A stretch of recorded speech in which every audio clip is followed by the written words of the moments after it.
Hello and welcome to another review.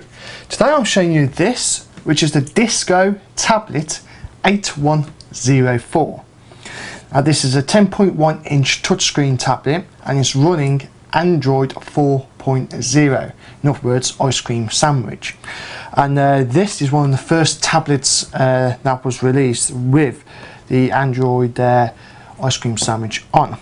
So that's a big plus in my books. So let's take out the book, show you around, give you a demo, tell you a bit more about this. So here it is. You get a nice instruction manual, as you can see right there, tells you a little bit about it. The tablet itself, which I will take out of the protection wrapping right there. So there's the tablet itself.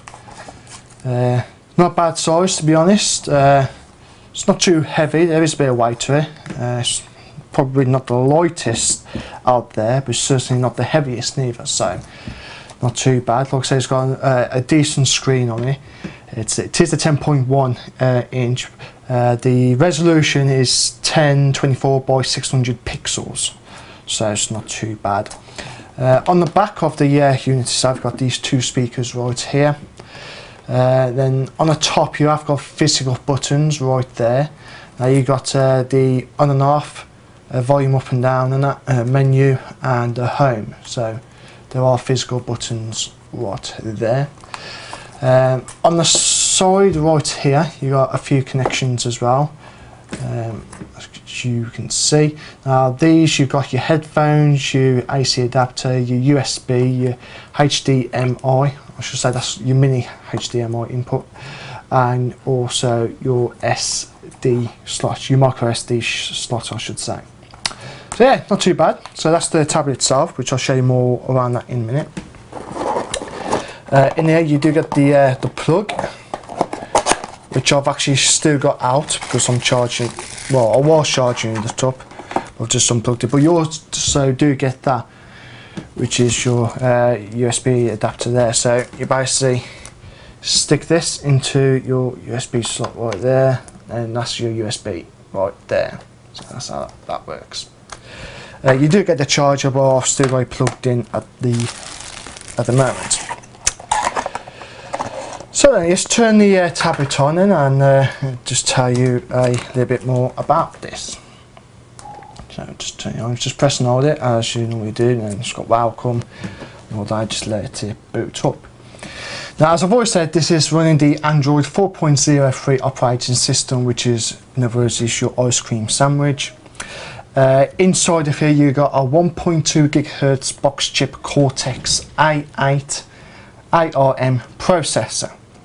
So straight away it's not going to be the most fastest tablet out on the market at the moment, you know, but I want to tell you the price move, because this really do inflect on the specifications. So you have got that, you know, that single core chip in there pretty much. It's not the fastest, it's not the quickest. You're also getting 512 megabytes WDR3 system memory, which again, it's definitely not the quickest, definitely not the fastest for a tablet. You're getting 4 gigabytes of on storage expandable memory, which I do like. You get 5 hours use battery time in here. Obviously you've got your Wi-Fi, which is your B, your G and your N, so it's pretty much going to work on all your networks wherever you are. There's no 3G. But that ain't really a big deal, to be honest, for this. What else can we tell you about this? It has got a front-facing camera, so no back camera. Bit of a disappointment with that. I'm really surprised there was a back camera, but there is a front-facing camera, so you can still use stuff like Skype here on it. So that is a bit of a bonus, at least. You get your stereo speakers, and obviously you get your headphone jacks as well. Now, the one thing I want to tell you now is about the price. Now this is actually cheap. When I say it's cheap, it is only £149.99. So it is a bit of what I call a budget tablet. But for the price, you got to really reflect on the specs. For the specs and the price, I don't think it's too bad myself. Like I said, it's definitely not the fastest, not the quickest, but for the price, I would say it's an ideal starter tablet for anybody that wants to get a tablet to see, you know, how they feel as such. Or mainly, actually, I would say this mainly for stuff like reading your emails, updating your Twitter, your Facebook accounts, maybe your LinkedIn, reading some news, and that sort of stuff. I can't really say this is ideal for playing back high definition movies. It's just not. I don't think the screen's there, to be honest. It's not bad, you know. I'm not going to deny that.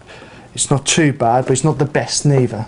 But again, you must count the price. Remember, this is a £149.99 tablet, so it's not too bad.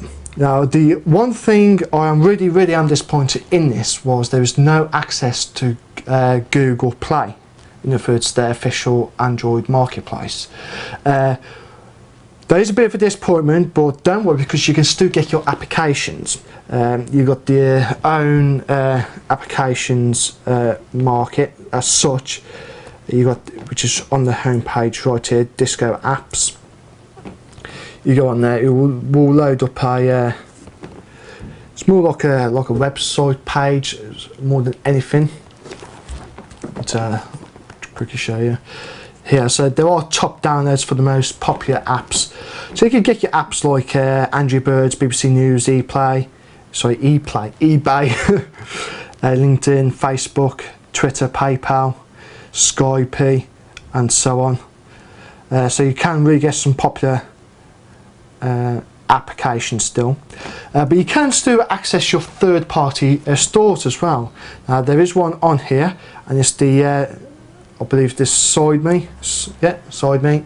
So you can go into your SideMe, and this will load up the their own SideMe marketplace then. So you can still get loads and loads of apps. There's still thousands of apps you can get, so that ain't a big deal. But whilst this point I couldn't get apps from Google Play themselves. But like I said, it's for the price, you can't really argue too much about it.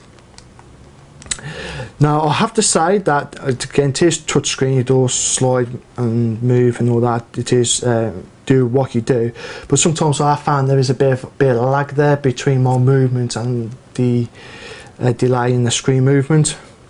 I don't really find that going across your different screens on your your different screen menus right here. Is mainly if you're searching the web where you notice the difference between a bit of the delay. What I'm going to do is just load up a web page. What we're going to do is load up our own web page. As you might notice, I don't think you can see this on camera, but as I'm typing, sometimes there will be a bit of a delay. But again, I've mistyped that. See, this is what happens when you try and do this back to front for a video, but do bear with me. There we go. So that's loading now. Again, please do take in mind that you may see it's not the quickest, but for the price, you still really cannot complain. So that's loading. Once it loads, it's really readable. The lettering's really clear. Pictures are clear as well, so you can't really complain. Like I said, high definition videos, it's not the best on here, to be perfectly honest. So something I wouldn't recommend for high definition videos if you want to watch high definition videos and all that. But just for stuff like I've already said, general browsing on the web, reading news, updating your Twitter feeds, your Facebook feeds and that sort of thing, reading emails, checking up on your booked appointments, calendar, maybe typing up a few notes. This is really is more than ideal. I really do. Even though you ain't got that speed there, it's still you know, to me it's more than ideal. So this is still loading, but let's load up something for you just to have a look. Here we are, we load up this one. So like I said, apart from the negatives, as I've mentioned now, please do take it into the price, because I think the price outweighs the negatives, because I'll be more disappointed in this spec in a, say, £300 tablet. And believe you me, I've seen worse tablets out there on the market for more than what you're seeing right here, so do take that into account. As you can see there, it's pretty clear. You can pinch and zoom in. Bit of a like a delay sometimes, zooming in and out, but it's not that much big of a deal. Let me just scroll down and I will play this video for you. Again, you can see a bit of a delay. Here we go. Still loading. Still loading. Here we go. Gotta say as well, the speakers ain't the best, but they're not close up. Do take in mind you're looking for a picture in the picture here, so you won't fully appreciate the screen, but it's not the best high definition screen. Well, not the best high definition, not the best for playing back high definition. You just don't see the high definition quality there on the screen itself. But again, I'd like to mention for the price, not a bad little tablet. It's not the fastest, it's not the quickest, it's not the best responsive screen out there, not the bestest quality. But again, for that price of £149, I do say this is ideal just for your generous serving, your Twitter feeds, update your Twitter feeds, your social media networks, emails, listing stuff on eBay or stuff like that. So it's not a power hungry tablet. You know, you can't deal with power hungry stuff like playing back high definition videos that well, but overall not bad just for general light stuff. And again, you get a 5-hour battery usage time as well, so not too bad at all. So that's it, that's the quick review of the Disgo tablet. This particular one is the 8104. It has got that lovely Android ice cream sandwich running on here straight out of that box, so that is another good thing I do like about this. And for the price, as I've already said loads of times in this video, it's not too bad considering, you know, there is a lot worse out on the market for a lot more money. And if you just want something for general use, like searching eBay, listing stuff on eBay, updating your Twitter feeds, your Facebook feeds, that sort of thing, making a few notes, this will do you down to a treat in my opinion. So yeah, that's the review now on the Disgo tablet 8104. And please do look out for my next video reviews. As always, you can find me all over the web. Just search for Geeks Tech, you'll find me. But I do like to also thank the PR team out there for sending us this out to review. We really do appreciate it. And until the next time, we will see you later.